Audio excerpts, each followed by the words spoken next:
The Creator God created man and woman in His own image in order to have a personal and flourishing relationship with them. But how many people truly have a relationship with God?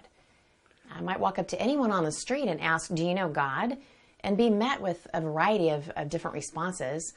Perhaps I know about God, or I think there might be a God. But to know God? What does it mean to truly know God? What does it mean to know anything? We use the words know and knowledge in our everyday speech, but what do we mean when we use these words? Well, it's helpful when we think of knowledge as three different types of knowledge as represented in these statements.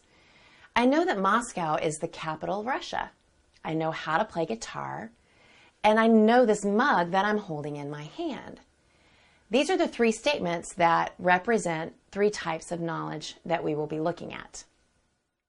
Let's look at our first statement. I know that Moscow is the capital of Russia. This represents what is called propositional knowledge, or know that. For our present discussion, let's think of a proposition as a statement or a sentence. And I'm sure that you can think of many examples of this type of knowledge. I know that Christmas is December the 25th. I know that the Baltimore Ravens won the Super Bowl.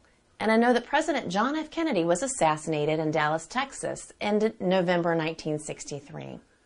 In our second statement, this is a description of know-how. I know how to play guitar. Know-how is the ability or acquisition of a skill set in order to perform a certain task or set of behaviors. One may know how to brew coffee, ride a bicycle, speak French, operate a computer program, or do all sorts of different types of things.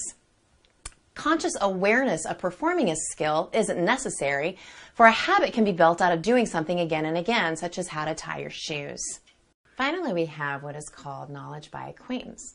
In this case, one knows something and that the object of knowledge is directly present to one's consciousness. I know this coffee mug I have in front of me. I see it, I hold it, I can tell there was coffee in it. I know it by sensory intuition.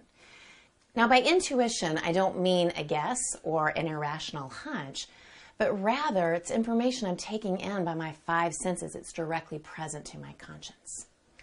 Types of knowledge by acquaintance that people have include things like physical objects that they are directly aware of, as well as one's own mental states, thoughts, feelings, and sensations. Now, these three statements represent the three types of knowledge, which are, once again, propositional knowledge, or know that, know how, and knowledge by acquaintance. Now, with these three types of knowledge in mind, let's return to our original question. What does it mean to know God? Well, we can immediately eliminate know how, because God isn't a skill that can be acquired. This leaves us with propositional knowledge, or know that, and knowledge by acquaintance. When a person says, I know God, does she mean, I know that God is invisible? I know that God knows everything? If so, she's employing propositional knowledge, or know that. This is more informational knowledge. But how does one move from know that to relationship, to knowledge by acquaintance? The Apostle Paul captures this very well in his letter to the Romans. I'm reading from chapter 10, verses 9 and 10. If you confess with your mouth that Jesus is Lord and believe in your heart that God raised him from the dead, you will be saved. For with the heart one believes and is justified, and with the mouth one confesses and is saved. Knowledge must be combined with belief. It isn't enough to know that, although that's a good starting point, but we must move to knowledge by acquaintance in order to have the relationship for which we were created, for which God created us in his image to have, to know God and truly have a relationship with him.